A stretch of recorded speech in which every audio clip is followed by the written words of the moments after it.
త్వరలో కేంద్ర కేబినెట్ పునర్వ్యవస్థీకరణ జరగనుందని జోరుగా ప్రచారం జరుగుతోంది. ఇటీవల ప్రధాని నరేంద్ర మోదీ, కేంద్ర హోంమంత్రి అమిత్ షా రాష్ట్రపతి ద్రౌపది ముర్ముతో సమావేశం కావడంతో కేబినెట్ విస్తరణ ప్రచారానికి మరింత బలం చేకూరింది. పార్లమెంటు వర్షాకాల సమావేశాలకు ముందే కేబినెట్లో మార్పులు చేర్పులు చేపట్టవచ్చని తెలుస్తోంది.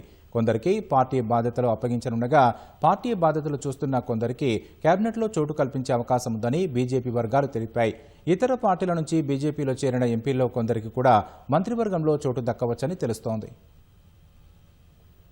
కేంద్ర కేబినెట్ పునర్వ్యవస్థీకరణకు రంగం సిద్ధమవుతున్నట్లు తెలుస్తోంది. పార్లమెంటు వర్షాకాల సమావేశాల ప్రారంభానికి ముందే మంత్రివర్గంలో మార్పులుండొచ్చని ప్రభుత్వ ఉన్నత స్థాయి వర్గాలు తెలిపాయి. ఈ నెల 23న ప్రధాని నరేంద్ర మోదీ, 25న హోంమంత్రి అమిత్ షా రాష్ట్రపతి ద్రౌపది ముర్ముతో సమావేశం కావడంతో కేబినెట్ పునర్వ్యవస్థీకరణపై ఊహాగానాలు జోరందుకున్నాయి. అవి మర్యాదపూర్వక భేటీలని చెబుతున్నప్పటికీ మంత్రివర్గ మార్పులపై చర్చ జరిగినట్లు భావిస్తున్నారు. సాధారణంగా జూలై 3వ వారంలో పార్లమెంటు వర్షాకాల సమావేశాలు ప్రారంభమవుతాయి.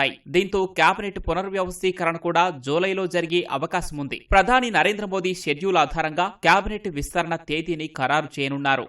బీజేపీ అధ్యక్షుడు నితిన్ నబీన్ నేతృత్వంలో కొత్త టీంను ప్రకటించే సమయంలోనే కేంద్ర మంత్రివర్గంలోనూ మార్పులుంటాయని సంబంధిత వర్గాలు చెబుతున్నాయి. యువ నేతలకు పార్టీలో కీలక బాధ్యతలు అప్పగించే అవకాశం ఉందని తెలుస్తోంది. కొందరు మంత్రులకు పార్టీ బాధ్యతలు అప్పగించడం, అలాగే పార్టీ బాధ్యతలు చూస్తున్న కొందరిని మంత్రివర్గంలోకి తీసుకునే అవకాశాలు ఉన్నాయని సమాచారం. గత వారం కొందరు కేంద్ర సహాయ మంత్రులతో బీజేపీ అధ్యక్షుడు నితిన్ నబీన్ చర్చలు జరిపారు. ఇప్పటికే ఇద్దరు కేంద్ర మంత్రులు పంకజ్ చౌదరి, హర్ష్ మల్హోత్రాకు ఉత్తరప్రదేశ్, ఢిల్లీ బీజేపీ రాష్ట్ర అధ్యక్ష బాధ్యతలు అప్పగించారు.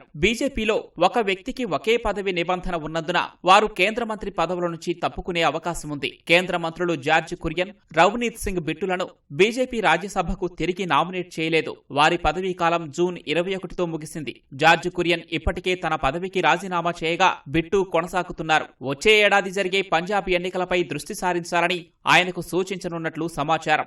వచ్చే ఏడాది ఉత్తరప్రదేశ్, ఉత్తరాఖండ్, పంజాబ్ అసెంబ్లీ ఎన్నికలు జరగనున్నందున ఆ రాష్ట్రాలకు మోదీ కేబినెట్లో ఎక్కువ ప్రాధాన్యం కల్పించే అవకాశం ఉంది. పశ్చిమ బెంగాల్లో బీజేపీ ఘన విజయం సాధించినందున అక్కడి ఎంపీలకు మంత్రివర్గంలో అవకాశం దక్కవచ్చని తెలుస్తోంది. అలాగే తృణమూల్ కాంగ్రెస్, శివసేన, యూబీటీ రెబల్ ఎంపీలకు కూడా స్థానం కల్పించవచ్చని సమాచారం. షిండే నేతృత్వంలోని శివసేనలో చేరిన యూబీటీ రెబల్ ఎంపీలో ఒకరికి కేబినెట్ హోదా దక్కవచ్చని ప్రచారం జరుగుతోంది.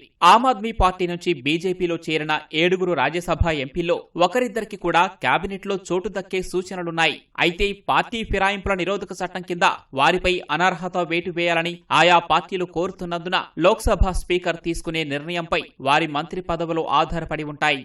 అలాగే కొందరు మంత్రుల శాఖలు మారే అవకాశం ఉందని తెలుస్తోంది. Neat paper leak, CBSE digital marking విధానంలో అక్రమాల ఆరోపణల నేపథ్యంలో విద్యాశాఖ మంత్రి ధర్మేంద్ర ప్రధాన్ భవితవ్యంపై నీలి నీడలు కమ్ముకున్నాయి. ఆయనను పూర్తిగా కేబినెట్ నుంచి తప్పిస్తారా లేక వేరే శాఖకు మారుస్తారా అనేది కొన్ని రోజుల్లో తేలే అవకాశం ఉంది. రాజ్యసభ సభ్యులుగా కేంద్ర మంత్రులు హర్దీప్ సింగ్ పురి, బిఎల్ వర్మ పదవీకాలం నవంబర్లో ముగియనుండగా వారి విషయంలో అధిష్టానం ఎలాంటి నిర్ణయం తీసుకుంటుందనేది ఆసక్తికరంగా మారింది. కొన్ని నెలల్లో కర్ణాటక, మధ్యప్రదేశ్, ఉత్తరాఖండ్ గవర్నర్లు తావర్ చంద్ గెహ్లాట్, మంగూభాయ్ పటేల్, లెఫ్టినెంట్ జనరల్ గురుమీత్ సింగ్ పదవీకాలం ముగియనుంది. దీంతో మంత్రివర్గం నుంచి తప్పుకోనున్న కొందరిని గవర్నర్లుగా నియమించే అవకాశం ఉన్నట్లు తెలుస్తోంది.